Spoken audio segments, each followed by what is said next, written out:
Hello everyone, hope you are all doing well. In the beginning, let me apologize for not having posted anything on my channel for some time now because of the festivities in our area. From today, I start a new series which I have entitled as My Experience with OS4. So before I proceed any further, I need to make this disclosure that this I have not got any financial support from either Oertli or any other organization for this particular series. So what is this series about? Now in this series, I'll share with you my personal experience of working with this particular machine called OS4. Now this is a surgical machine and different types of surgeries can be done with this machine. But I, being a retina surgeon, I will focus only on the retina surgeries which I have performed on this machine. Now, who is this series for? It is primarily meant for medical professionals because there will be a lot of technical details which I will share while describing the surgeries. However, if you are interested in seeing eye surgeries and are not and are just curious, you are most welcome to watch these videos.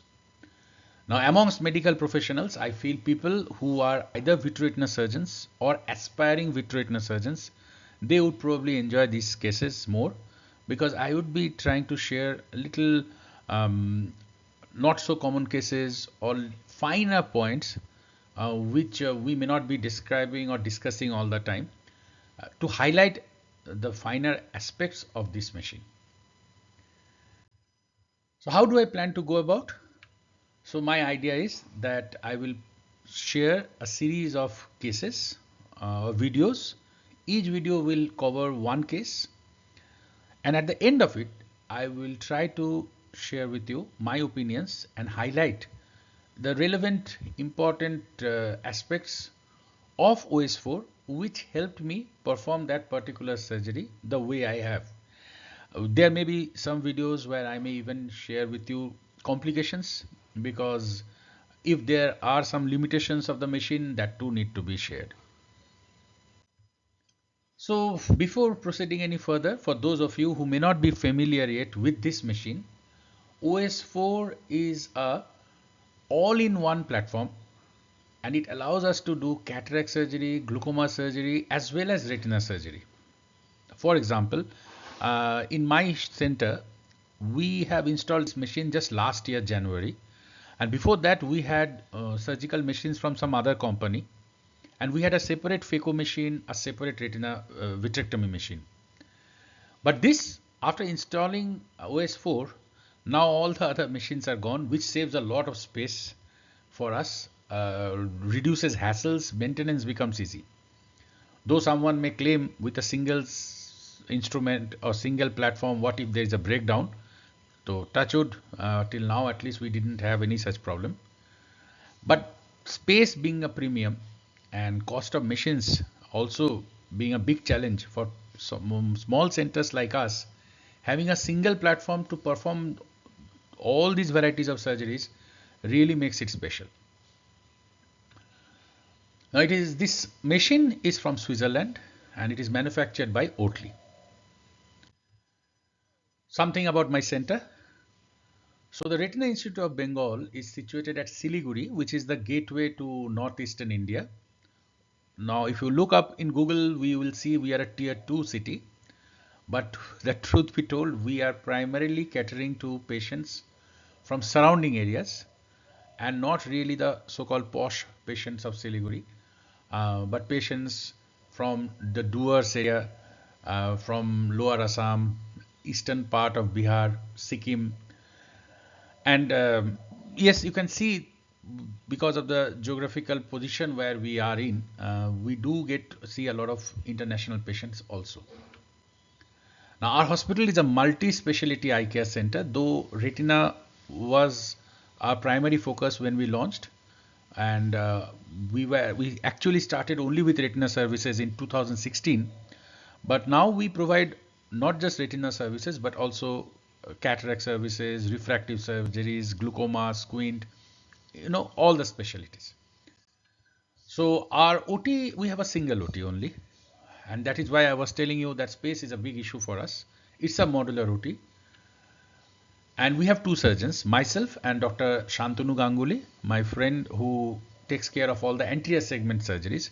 He's also a very brilliant glaucoma surgeon, and I would request him, if possible, to share his experience with the OS4 machine and some unique glaucoma procedures which can be done with it, called HFDS, as well as he does all the phaco surgeries in our center. For example, if there is a combined surgery where you have to do a phaco plus retina procedure, he does the phaco. I don't do cataracts at all. I only do retina surgeries.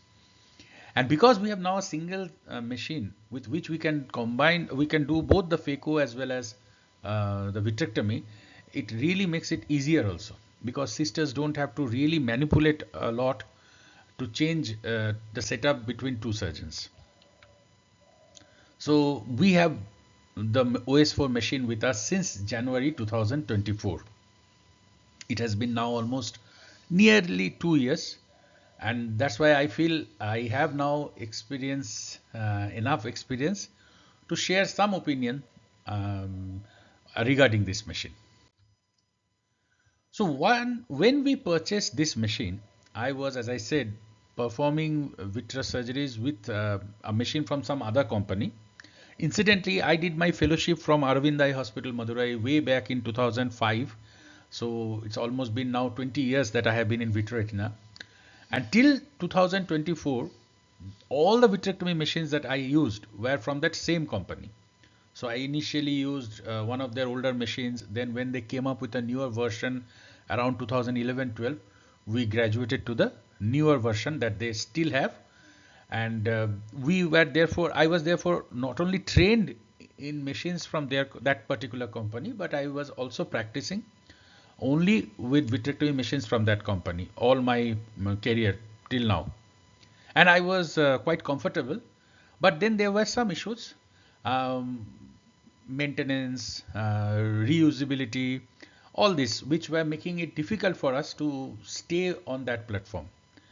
And that is when we decided to switch to Oertli's OS4 machine. Now, besides all the economics that gets involved, like as I said, maintenance cost, running cost, for example, simple things like how many cutters we are requiring, and how do we have to order? Do we have to order as packs, or we can order the individual cutters, light pipes separately? All these things we did consider while deciding on the machine, and I would rather elaborate on that in some other separate video. But scientifically, as a vitreoretina surgeon, what are the things that I was looking for from OS4, or what are the things I think most of us would be looking for from their vitrectomy machine while deciding to switch? So they were, one, safety. That is paramount. We know in retina things can go terribly wrong in a fraction of a second. For example, if you are cutting vitreous in the periphery, and if the cutter ends up damaging the retina, that is a dreadful thing, because an iatrogenic peripheral break can then lead to recurrent retinal detachments and complete blindness. Versatility, because as I said, we were trying to cut down on our maintenance cost, make life easier for our assistants, and therefore this machine, because it allowed us to perform three different types of surgeries: cataracts, glaucoma, and retina. That was a big advantage for us, especially since we are a small center with a single OT, and our staff, availability of skilled staff is also limited. Precision, this is very important. When you are cutting something, it should cut that thing, and you should know, once you press your foot pedal, you expect the cutter to behave in a particular way. So that was very important for us. If you are using a trocar cannula to enter, that you don't want to struggle with that. If you are using a light pipe, you want the light to be illuminating the whole of the fundus and not having some vague shadows. So more importantly, since we keep on operating on highly vascularized situations, because retina is full of blood vessels, and the commonest cause of commonest indication of vitrectomies in India is diabetic vitrectomy. So if you are cutting something, you don't want to end up cutting a bleeding vessel, cut a normal blood vessel, cut the retina, or end up having fluctuations in intraocular pressure, which leads to hypotony, bleed.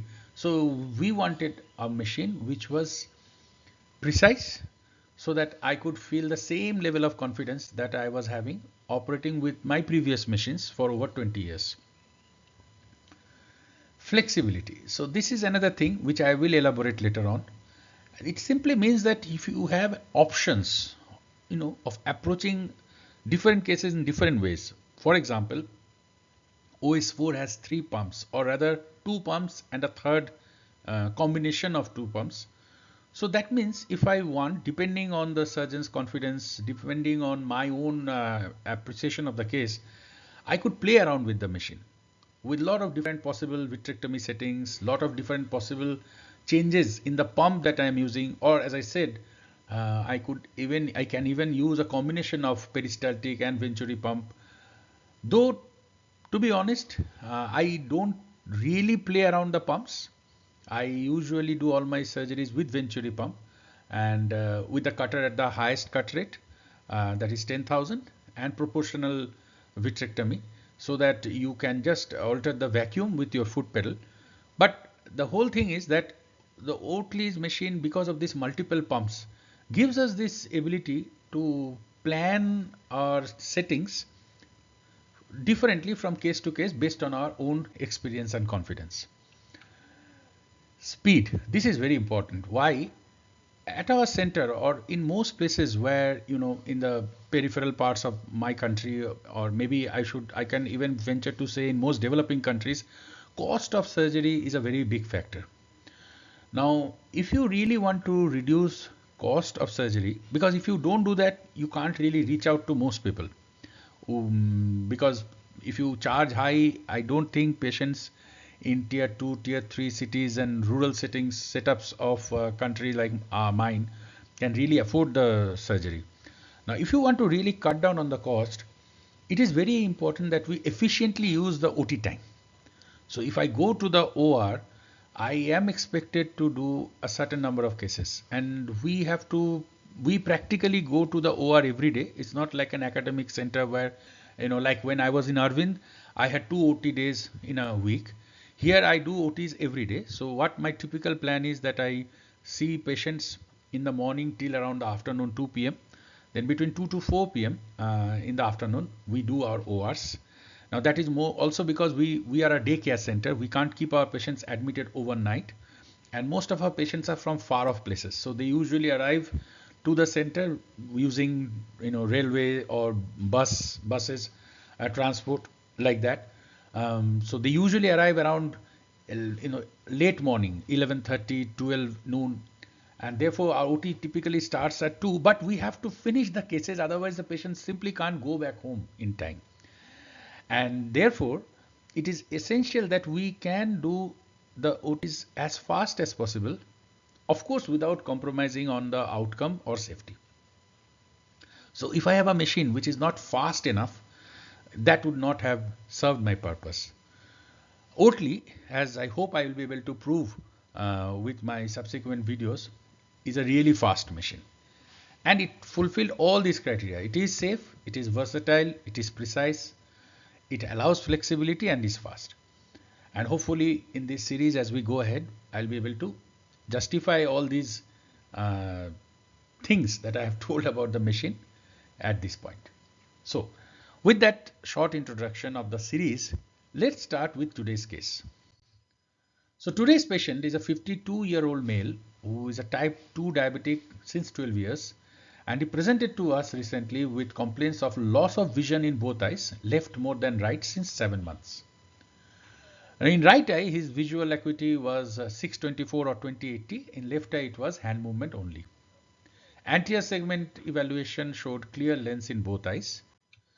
In the posterior segment, you can see this is the right eye multicolor image. from Heidelberg Spectralis, and there was high risk PDR. You can clearly see the um, large neovessel at the disc, these venous loops, NVE, and all these sclerosed vessels, which are again very beautifully seen in multicolor image, unlike a color fundus photo. But more about it maybe in some other video later. In my, we can discuss that. The other eye had an organized vitreous hemorrhage. So what was my plan? My plan was that for the right eye, after initial anti-VEGF injections, I'll do PRP laser. Now, this is what we still prefer to do in country like, in our country, and situations where we know that the patient may not be able to keep coming regularly for follow-up. We don't just rely on anti-VEGF injections, but we usually also do a laser, because that sort of gives a more permanency, because now multiple studies have clearly shown in the real world, at least, if you are following a patient or treating a patient off PDR only with anti-VEGF injections, and God forbid the patient stops coming, then you can end up in a more horrendous situation with the PDR rebounding back and progression to VH and TRD. So my plan was to initially give few injections to sort of settle down the retina and then do a pan-retinal photocoagulation. For the left eye, which is the eye that we will be discussing or showing today, I decided to do a OS4 assisted MIVS, that is micro incisional vitreous surgery. Now let us see how that surgery went. So first, so this is the 3-port vitrectomy that I am doing. I still prefer to use a 23 gauge cutter in all my surgeries. I simply did not shift to 25 gauge because of maintenance issues. You don't want to have too many different gauges in your inventory, and the truth be told, we do have to reuse, and I have found the reusability of 23 gauge more than 25 gauge. Also, as I said that speed is an issue, though I think practically probably if we do a 25 gauge now, with all the modern innovations and development, the speed difference won't be much, but I simply never felt like upgrading to the 25 gauge when it was coming in, and therefore I have sort of maintained remained loyal to 23 gauge only, and I find that I'm not really losing out on anything much. If 23 gauge trocars become unavailable, we can always shift then to 25 gauge later on, but till date I do all my vitrectomies with 23 gauge. Also, another thing, you can see this these metallic trocar cannulas that are provided by Oertli, and this is again a brilliant thing because that makes them so durable, and it also improves their reusability. So let's go back to the surgery. Yeah, so this was the picture after we removed the central vitreous. So you can see now that there was organized blood, which I am removing. At the same time, you can see clearly that there is a large fibrovascular front all along the arcades. So once the central hyaloid had been removed, so what I am doing now is I am separating the posterior hyaloid from the fibrovascular front. So basically removing or releasing the antero-posterior traction. So you will see my cutter slowly entering the retrohyaloid space, because this is important. Why? If we do not remove the antero-posterior traction and rather try to directly approach this front, there can be traction on the retina itself, leading to retinal tears and massive retinal hemorrhages.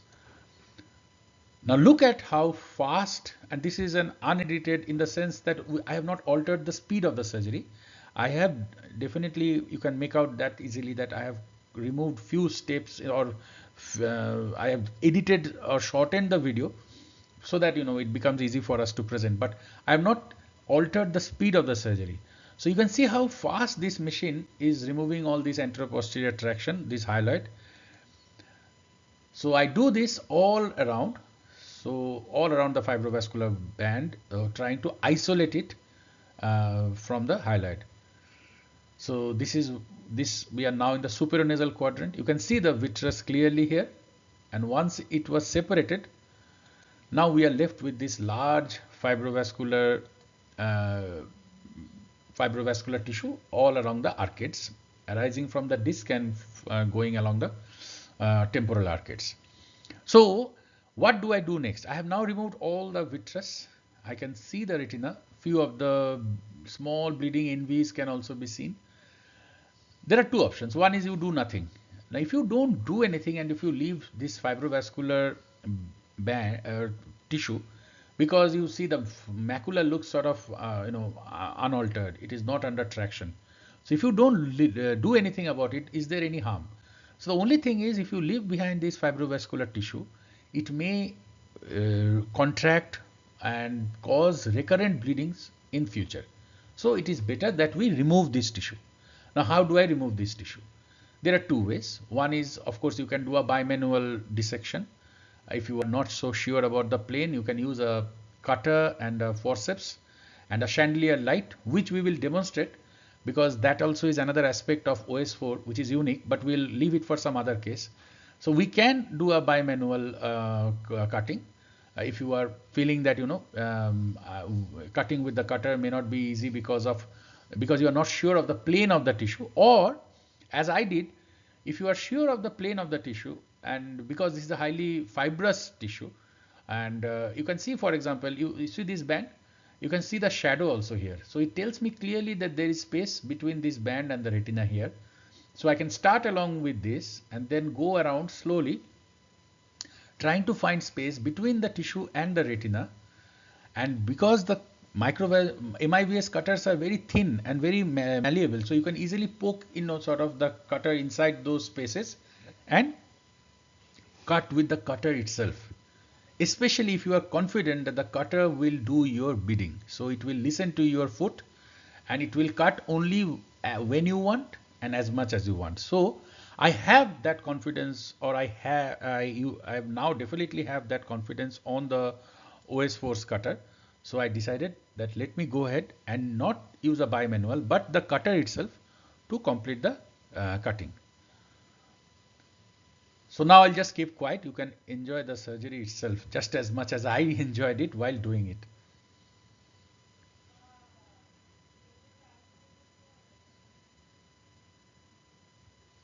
So let's pause it here a bit. So you've seen now I have removed the fibrovascular band from the inferotemporal arcade.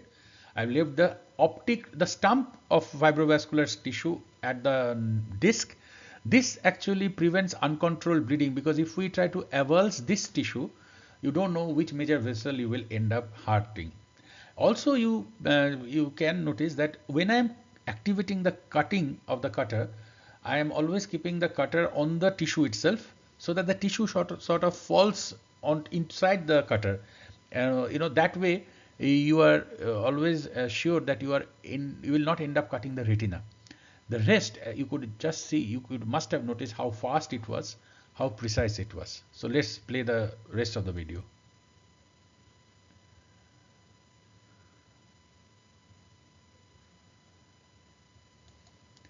So now you can see the whole fibrovascular tissue is gone. You have few bleeders, which is expected, because there would be those origin points of the new vessels from where it spread out into this fibrovascular tissue. So now you have these bleeders and the blood is sort of collecting over the macula. So we now deactivate the cutting. So the cutter goes into suction mode with cutting off, and we just use that same cutter to aspirate the blood. Again, at this stage, we hope that the machine will maintain the globe, that there won't be any surges, that the fluidics will be stable, so that we don't end up sucking the retina itself inside our cutter. So you can see how precise the aspiration is with the OS4 cutter.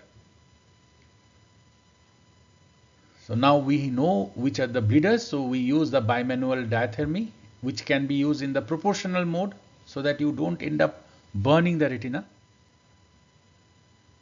And once you have cauterized the bleeders, so you know now that the chances of a rebleed is less. Next, I aspirated the balanced salt solution and replaced it with air bubble, large air bubble inside the vitreous cavity. Now this air sort of acts as a tamponade.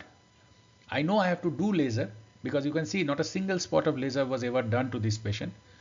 And while I am doing the laser, the air is also helping as a tamponade and preventing further recurrent bleeds from the small bleeders.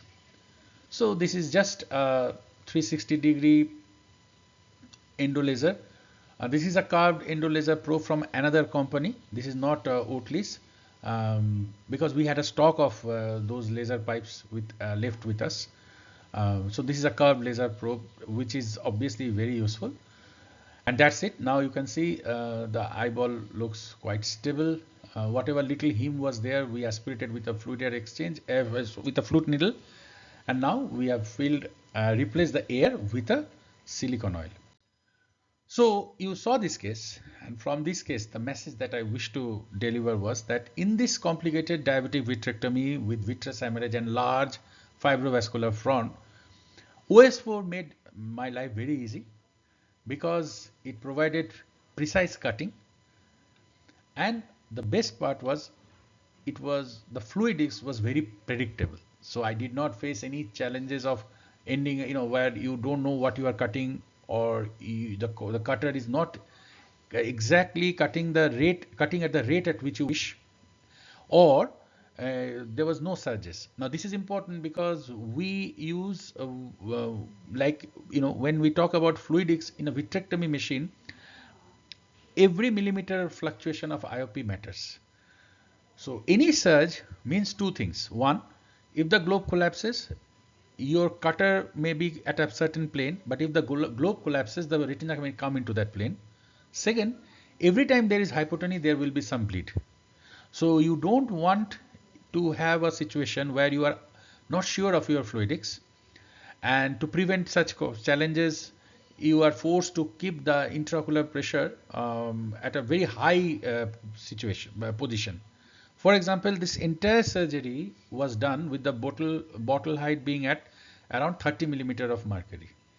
So you can see at such a low IOP, relatively safe IOP also, we could complete the case without any surges, without any undue or unexpected or undesired bleeding. So I hope this video you found this video interesting. I hope it told you something about the power of this OS4 machine, and I hope you like this series, and I will keep sharing more interesting cases that I have performed with OS4, and share insights that I have learned while operating with these machines in the coming future. Thank you so much.